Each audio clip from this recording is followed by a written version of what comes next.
ஹரி ஓம். கிருஷ்ணனின் கீதையின் ஒரு துளி என்கின்ற இந்த யூடியூப் சேனலை பார்த்து கொண்டிருக்கும் அனைத்து சகோதர சகோதரிகளுக்கும் அடியேனின் அன்பான வணக்கங்கள். எல்லாரும் எப்படி இருக்கீங்க? நானும் நல்லா இருக்கேங்க. நீங்கள் எல்லாரும் நல்லா இருப்பீங்க இல்லையா? இப்போ இன்றைக்கு ஒரு முக்கியமான ஒரு விஷயத்தை அடியேன் உங்களிடம் பகிர்ந்து கொள்ளப் போகிறேன்.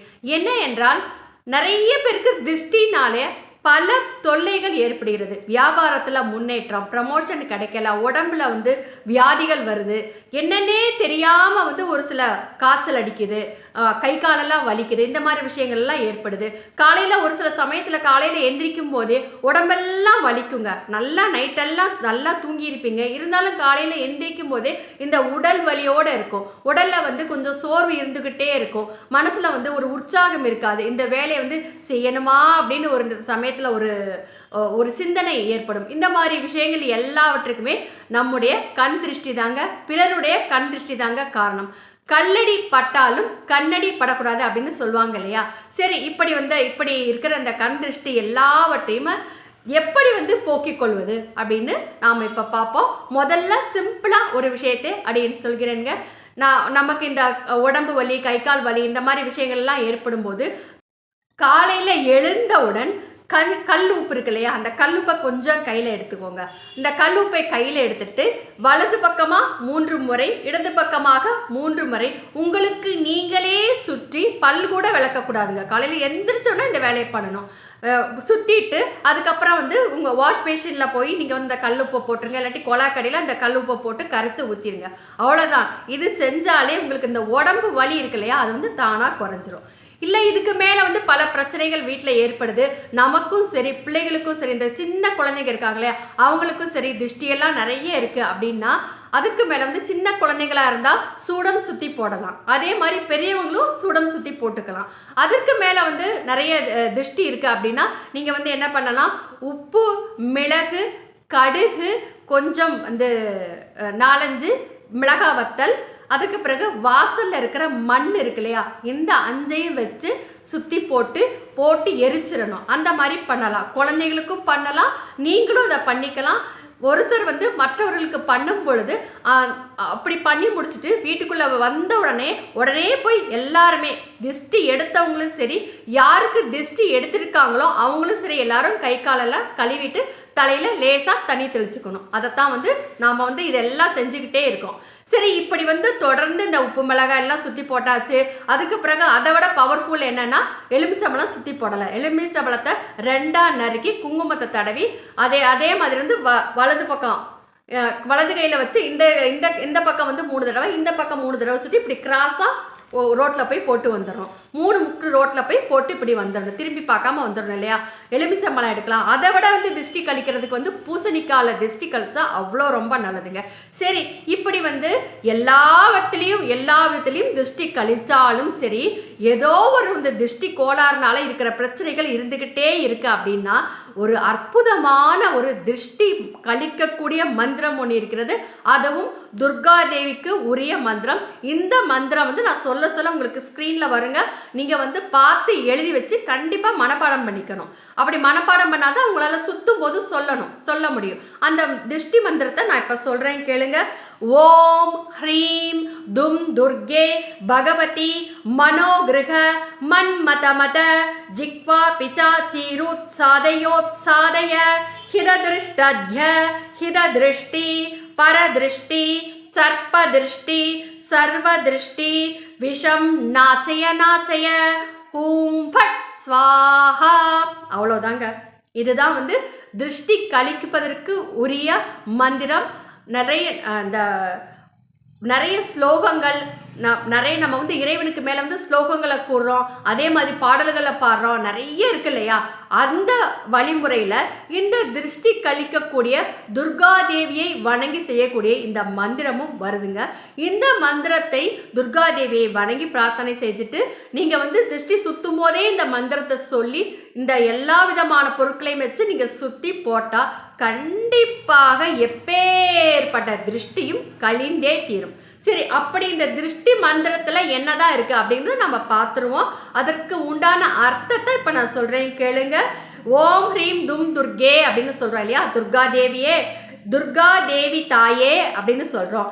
என்னிடம் ஆசை வார்த்தைகளை பேசி தன் வசமாக்கி கொண்ட பேய்களுடைய நாக்குகளின் பிடியிலிருந்து நீக்கி, ஆசையா பேசி நமக்கு நயவஞ்சகம் பண்ணணும் அப்படின்னு நினைச்சு செய்வாங்க இல்லையா, அந்த மாதிரி அப்படி ஒரு நயவஞ்சகம் இருக்கவர்களுடைய நாக்கில் வெளிப்படக்கூடிய அந்த விஷத்தை நீக்க விடும் அப்படின்னு அர்த்தம். நயமான பார்வை. ஒரு சிலர் நமக்கு நல்லதே நினைப்பாங்க, இருந்தாலும் என்னப்பா உனக்கு என்னப்பா குறை அப்படின்னு சொல்லுவாங்க இல்லையா, அப்படி சொல்லும்போது கூட அவங்களுடைய வார்த்தை கூட திருஷ்டியாக மாறும். ஏன், ஒரு தாயே தன்னுடைய குழந்தைய பார்த்து எவ்வளோ அழகா இருக்கு என் பிள்ளை அப்படின்னு தூக்கி வச்சு கொஞ்சம் பொழுது என்னோட அம்மாலாம் சொல்லியிருக்காங்கங்க, எப்படின்னா அம்மாவோட திருஷ்டி தாண்டி முதல்ல நம்முடைய குழந்தைகளுக்கு போய் சேரும் அப்படின்னு சொல்லுவாங்க. இது மாதிரி நல்ல விதமான திருஷ்டியாக இருந்தாலும் சரி, பிறரோட திருஷ்டி இப்போ எனக்கு தான்ப்பா ப்ரமோஷனே கிடைக்க மாட்டேங்குது, உனக்கு ஈஸியாக ப்ரமோஷன் கிடச்சிருச்சு, பரவாயில்லையே நீ கொடுத்து வச்சவப்பா அப்படின்னு பேசுகிறாங்க இல்லையா, அப்படி வர்றதால வர திருஷ்டி. அது ஒரு சிலர் வஞ்சகமாக இருப்பாங்க, எப்படியாவது நீங்கள் முன்னுக்கு வரதை பார்த்தாலே உங்களுக்கு வயிறு எரியும். அப்படி ரொம்ப மோசமான ஒரு கண் பார்வையை உங்ககிட்ட வச்சுக்கிட்டே இருப்பாங்க. ஏதாவது உங்களுக்கு அதன் மூலமாக தொல்லைகள் கொடுத்து கொண்டே இருப்பாங்க. அவர்களுடைய கண் பார்வை திருஷ்டிங்கிறது ரொம்ப பலமா இருக்குங்க. இந்த மாதிரி விஷயங்களையெல்லாம் நானும் அனுபவிச்சிருக்கேன். வஞ்சகமாக பிறருடைய பார்வை, வஞ்சகமான விஷ பார்வை, அப்படிப்பட்டவர்களே வஞ்சகமான விஷ பார்வை, எல்லோருடைய பார்வையின் விஷ. இப்படி இல்லாம மற்ற யார் நமக்கெல்லாம் திருஷ்டி வைக்கிறாங்களோ அந்த எல்லோருடைய பார்வையில் இருக்கக்கூடிய விஷத்தன்மை இவைகள் எல்லாம் அழித்து அமைதியுடன் நலமாக இருக்க அருள் புரிவாய் தாயே அப்படின்னு துர்காதேவியை வேண்டி வழிபாடு செய்து இந்த திருஷ்டி மந்திரத்தை சொல்லி நீங்கள் உப்பு சுற்றி போட்டுக்கலாம்.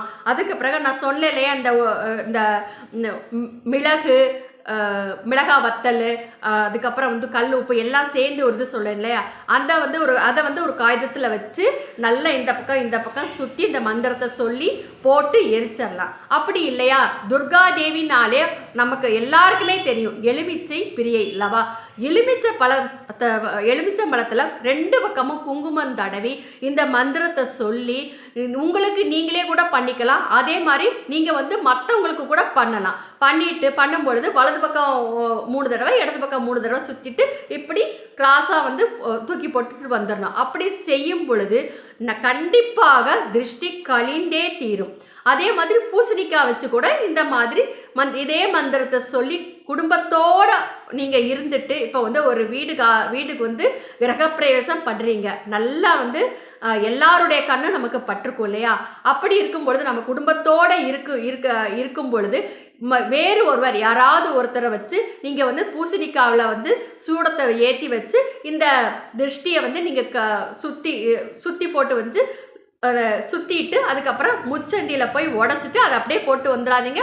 ஒரு அட்டை இல்லாட்டி ஒரு தடி ஏதாவது வச்சு ஒரு ஓரமாக ஒதுக்கி வச்சுட்டு வந்துடணும். அப்போ தான் வாகனங்கள் போயிட்டு வர்றதுக்கு கொஞ்சம் வசதியாக இருக்கும். இப்படி எல்லா விதங்களிலும் உள்ள திருஷ்டியை போக்குவது தான் இந்த திருஷ்டி மந்திரம். இந்த திருஷ்டி மந்திரத்தை நீங்கள் ஒரு தடவை சொன்னாலே நல்ல பலன் கிடைக்கும். அப்படி இல்லையா 3 தடவை நாம 3 நாட்கள் தொடர்ந்து இந்த மந்திரத்தை சொல்லலாம். அப்படியும் திருஷ்டி கழியா 11 நாட்கள் தொடர்ந்து சொல்லி திருஷ்டி கழியாம இருக்கவே இருக்காதுங்க, கண்டிப்பாக கழிஞ்சிரும். சரி, திருஷ்டி கழிப்பதற்கு உரிய நல்ல நாட்கள் அப்படின்னு பார்த்தோம்னா முதல்ல அமாவாசை தான் ரொம்ப சிறந்த நாள். அதற்கு பிறகு பௌர்ணமி அன்று நாம சுத்தி போட்டுக்கலாம். அதற்கு பிறகு இந்த வெள்ளிக்கிழமை செவ்வாய்க்கிழமை சுத்தி போட்டுக்கலாம். அதற்கு பிறகு வியாழக்கிழமை சுத்தி போட்டுக்கலாம். சரி, இந்த 4 நாட்கள் சுத்தி போட்டா ரொம்ப நல்ல விசேஷங்க. சின்ன குழந்தையிலேருந்து பெரியவங்க வயசானவங்க வரைக்கும் எல்லாருக்குமே இந்த திருஷ்டி மந்திரத்தை சொல்லி நாம திருஷ்டி கழிச்சுக்கலாம். ஆனா ஒரே ஒரு விஷயம் அதை ஞாபகம் வச்சுக்கோங்க, அன்றைய தினம் கண்டிப்பாக யார் சுத்தி போடுறவங்களா இருந்தாலும் சரி, யாருக்கு சுத்தமோ அவங்களும் சரி மாமிசம் சாப்பிட்டு இருக்கக்கூடாது. மாமிச உணவு வீட்டில் சமைத்து இருக்கக்கூடாது. இதை மட்டும் கவனமாக வச்சுக்கோங்க. கவனமாக ஞாபகமாக வச்சு இந்த மந்திரத்தை சொல்லி சுத்தி போட்டு உங்களுடைய பிரச்சனைகளை எல்லாம் தீர்ந்து நீங்கள் வாழ்க்கையில் எல்லா விதத்திலும் நீங்கள் முன்னேற வேண்டும் என்று நான் உங்களுக்காகவும் பிரார்த்தனை செய்து கொள்கிறேன். இது போன்ற மற்ற பதிவில் அடியேன் உங்களை சந்திக்கிறேன். அதற்கு முன்னால் அடியனுடைய இந்த சேனலை சப்ஸ்கிரைப் சேர்த்துக்கோங்க. உங்களுடைய இந்த வீடியோவில் இந்த வீடியோ உங்களோட ஃப்ரெண்ட்ஸு ரிலேஷன்ஸ் இருப்பாங்களே அவங்களுக்கு வந்து கொஞ்சம் ஷேர் பண்ணுங்க என்று சொல்லிக்கொண்டு விடைபெறும் இவள் தமிழ்நாடு மதுரையில் மதுரை கல்லூரி அருகே ஜீவசமாதி அடைந்துள்ள ஸ்ரீ சிவானந்த சரஸ்வதி சுவாமிகளின் பேட்டி ரஜுலா விஜயராகவன். நன்றி.